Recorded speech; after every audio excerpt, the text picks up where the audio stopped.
Thank you, Nick. You're welcome to stand in front of me. It's a pleasure to join Ron Paul and Tulsi Gabbard and all the other speakers and all of you at this important event.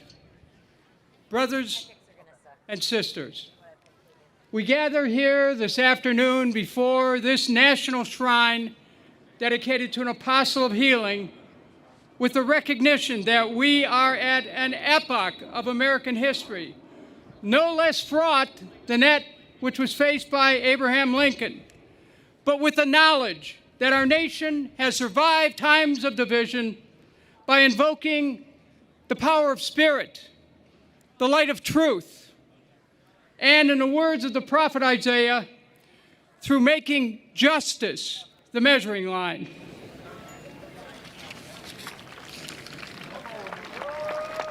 We are here today in painful recognition that our government does not have the capacity to heal the divisions in this nation or the willingness to use the basic science of human relations, sincere diplomacy, to avoid violent conflict, and is, in fact, unwilling to end conflict peacefully. Its greatest talent is to craft misinformation and disinformation, to subvert the media and misuse it as an instrument to incite fear and hatred among our people, exciting partisan divisions at home through crass politics, and stirring ancient hatreds abroad through lies, deceit, false flag operations, and provocations which profane the very essence of democracy.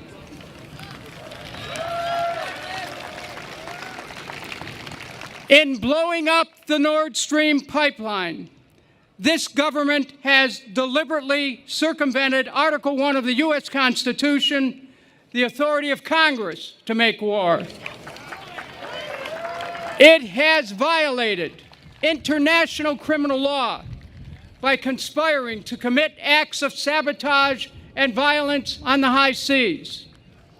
It has used illegal and unconstitutional means to destroy the energy resources needed to protect millions of people in Europe during the winter, and then to profit from its illegal actions by selling energy to Europe at a 4 to 6 times markup. It has done so. It has done so blatantly, cynically, simultaneously taking credit for the destruction of the Nord Stream pipeline and then denying any role in it. I speak directly to those responsible, thanks to a courageous journalist, Seymour Hersh. Thanks to a courageous journalist, Seymour Hersh. We know what each of you did at the Nord Stream pipeline, Mr. President, Mr. Secretary of State, Mr. National Security Advisor, and Madam Undersecretary of State. And we will not rest until you are held accountable by Congress, by the International Criminal Court, and by the American people at the next election for your reprehensible conduct, which has debased our Constitution, undermined the rule of law, in our name, committed an act of war which threatened the peace of the world and the stability of our own nation. No amount of balloon militarism will distract us from your profoundly lawless, reckless conduct. Even intelligence professionals are aghast at your White House's incompetence and have lost trust in your ability to defend America. Oh, yes, you want to hold Russia to account. That will ultimately be up to the Russian people. But it is up to we, the American people, to hold you to account. To affirm that we are a nation of laws, not of men or women, to hold those in high office to the highest of standards of national and international law. If we fail to do this, we have only ourselves to blame, while our government descends into depravity and tries to frog march us directly into nuclear war. Under the pretense of the pursuit of national security, our government's aggressive nature has alienated nations of the world and caused them to withdraw from commerce, with long-term implications for the value of our dollar and our financial security. Our government has ceded our sovereignty in matters of commerce to the World Trade Organization, to the detriment of American industry and American workers. It has ceded our national sovereignty in matters of peace to the North Atlantic Treaty Organization, which prefers military escalation to peace and is content, together with this administration, to use the good, courageous people of Ukraine as pawns in a vicious and deadly geopolitical chess game, which began well before the illegal Russian invasion. And it is now planning to do for the people of Taiwan what it has done for the people of Ukraine, portraying China the aggressor while surrounding China with about 200 military bases. At home, our government has supported devastating gain-of-function research, which loosed the pandemic across our land. Yeah, that'd be a good option. It has perverted social media to suppress legitimate debate over COVID policy to the detriment of the health, welfare, and the will of Americans. And it has enabled the federal government law enforcement to be weaponized against political opponents and has injected itself into social media organizations to impose political and ideological censorship in a manner characteristic of totalitarian rulers, attacking the patriotism of those Americans who dare ask questions. Such a government is neither deserving of the trust of the American people nor worthy of our tacit consent to make decisions in our own interests. This passage from the Declaration of Independence is compelling. Quote, that when any form of government becomes destructive to these ends, it is the right of the people to alter or abolish it and to institute new government, laying its foundation on such principles and organizing its powers in such form as to them shall seem most likely to affect their safety and happiness. We must change this government before it destroys our nation. We must change the way we are governed, insisting upon a government dedicated to peace.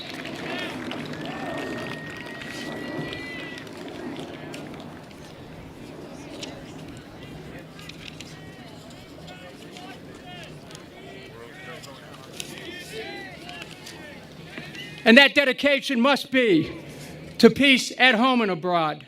Strength through peace ensures our defense and our readiness by not wasting our resources on ideological warfare. I speak not as a partisan, but as an American who believes we are being led to the brink of annihilation by individuals lacking in self-control, obsessed with the exercise of global power, and incapable of invoking the power of nonviolent persuasion. As a congressman, I warned America about going to war after 9/11. I led the effort against the Iraq War together with Ron Paul and saw the lies that took the lives of at least 4,491 American men and women, cost this nation more than $3 trillion, laid waste the country of Iraq, killing at least 1 million innocents, all because our leaders lied about Iraq and weapons of mass destruction and provoked great fear across the land. For fear is a weapon of mass destruction. Hatred is a weapon of mass destruction. Our nation used to lead the world in making steel, cars, and ships. Now, we lead the world in making enemies, confusing defense with offense, aiming ourselves to the teeth, spending trillions of dollars to advance an aggressive empire through the promotion of war. But the wars, my dear friends, have come home. While our nation spends $1 trillion every year to prepare for war, millions of Americans are ill-fed, ill-clothed, ill-educated, ill-housed, without hope for the future. We cannot fuel wars across the world and pretend that there are no consequences. The wars inevitably come home. The carnage is now in the streets of our cities as millions of Americans are overwhelmed by anger, despair, hopelessness, and unrelenting mass violence. America's destiny in its founding was to be the light of the world, a free and independent nation among nations, not a nation above nations, not a military juggernaut roaming the world, conjuring dragons to slay. We were to be and are to be the land of the free, the home of the brave, not continually locked into fear by a government made of fearful people who are afraid of balloons. But instead, they really need to be afraid of the American people as we come to a realization that our government has been turned into a racket by corrupt, incompetent leaders. This, then, is a call for an American revival, a revival of courage, of authenticity, of a willingness to participate in the work of rebuilding our nation politically, economically, and spiritually. America longs for a return to government of the people, which focuses on taking care of things here at home. We as a nation cannot hope to favorably influence the conduct of other nations. Well, at least 30 million Americans are food insecure, 500,000 homeless struggle every day to have a roof over their heads, while American communities do not have clean water, and while our nation has shown itself incapable of even responding to the urgent needs of those affected by the derailment disaster in East Palestine. This government's chilling lack of compassion and empathy is on full display, not only in East Palestine, Ohio, but across the globe. Policies which lack human sympathy portend greater and greater destruction. My fellow Americans, it is time to revive the spirit of America so that each one of us truly believes in the ability of the nation to function for the benefit of all of us. It is time to make real the dream of prosperity for all. It is time to make real the dream of education for all, and health care for all, and jobs for all, retirement security, and safe neighborhoods. It is time to revive the spirit of patriotism, which reflects a daily celebration of freedom where Americans are free from government prying and spying into their personal lives, and where each of us is free to make decisions about our own lives, our own health, and our own beings. It is time, I'm almost there. It is time to revive the spirit of truth, of peace. The scriptures say, "Blessed are the peacemakers." It is time for America to establish a new role in the world where we demand of our leaders the ability to reconcile with other nations, to make peace with our brothers and sisters. We must coalesce as a nation to seek and define the underlying unity which binds us as Americans. Love of life binds us. Love of peace binds us. Love of country binds us. Brotherhood and sisterhood binds us. Love of home binds us. Love of church, synagogue, temple, and mosque binds us. Love of work binds us. Love binds us all in a union of hope. And as we revive our oneness as a nation, we proclaim the deeper meaning of our first national motto, E pluribus unum, out of many, we are one. It is then we can truly unite with the rest of the world, for human unity is the ultimate truth. We are interconnected and interdependent with people everywhere. And as nations strive for self-sufficiency, so too they must strive for cooperation. It is human unity which will save our planet from destruction and enable us to achieve a heaven on earth. It is the realization that we are, all of us, created equal and entitled to self-determination and self-fulfillment, individually and collectively. My fellow Americans, this our country, this land we love, to whom Americans pledge allegiance, must in turn pledge its allegiance to we the people, allegiance to truth, to one nation, under God, truly with liberty and justice for all.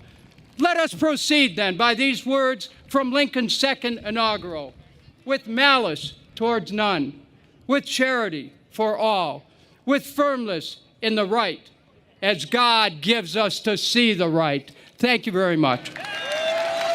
Thank you so much.